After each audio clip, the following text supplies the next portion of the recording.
నేను ఎలాంటి తప్పు చేయలేదు సార్. ఎవరిని చంపాలనుకోలేదు. ఫ్లాట్కి వెళ్తుంటే ఇక్కడికి బలవంతంగా తీసుకొచ్చారు.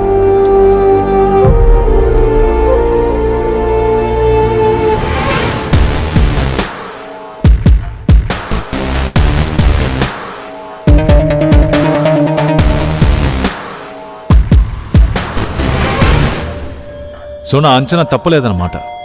మంత్రి చౌడప్ప గారి కొడుకు రాయప్ప గారు చివరి ఆట ఆడదామా ఏంటి? ఎగ్జాక్ట్లీ. నాకు సాయం చెయ్యాలని బయలుదేరిన కమిషనర్ సతీష్ గారి ఉద్యోగం పోయింది. ఇప్పుడు నాకు సాయం చేయడానికి ఎవరూ లేరు. పార్టీ వాళ్ళు నన్ను రిజైన్ చేయమన్నారు. రాజీనామా చేయడానికి సెంట్రల్ మినిస్టర్ రాయప్ప ఇంకాసేపట్లో మీడియాను కలవబోతున్నాడు. ఛానల్ వాళ్ళు, పత్రికల వాళ్ళు ఇప్పటికే బయలుదేరి ఉంటారు.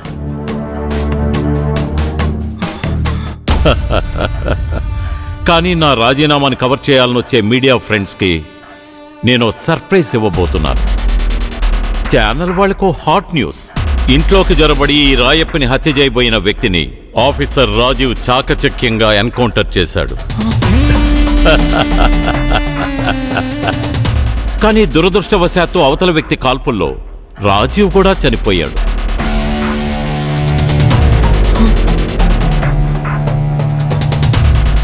మంత్రి రాయప్పని హత్య చేయాలని ప్రయత్నించిన, చౌడప్పని కిరాతకంగా ఇంజెక్ట్ చేసి చంపిన extremist group member doctor Ajay dead బాడీని మీడియాకి తెలివిగా చూపిస్తాను. కోర్టు తీర్పు తప్పని తెలుసుకుంటారు. ఇంతకు ముందు కంటే నేను మరింత శక్తితో మిస్టర్ క్లీన్గా బయటకు వస్తాను. Very well played Rayappa sir. Brilliant.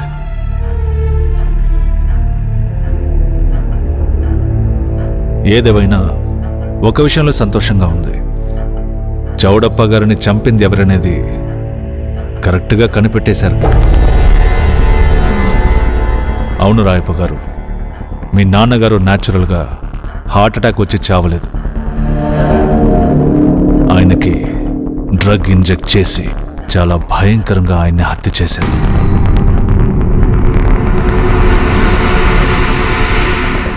ఇదిగో ఇక్కడున్న ఈ డాక్టర్ అజయ్.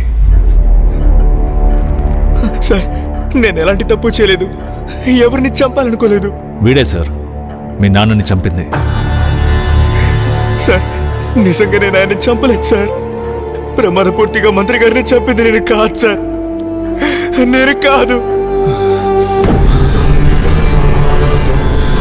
నేనేరా నీ బాబుని చంపింది.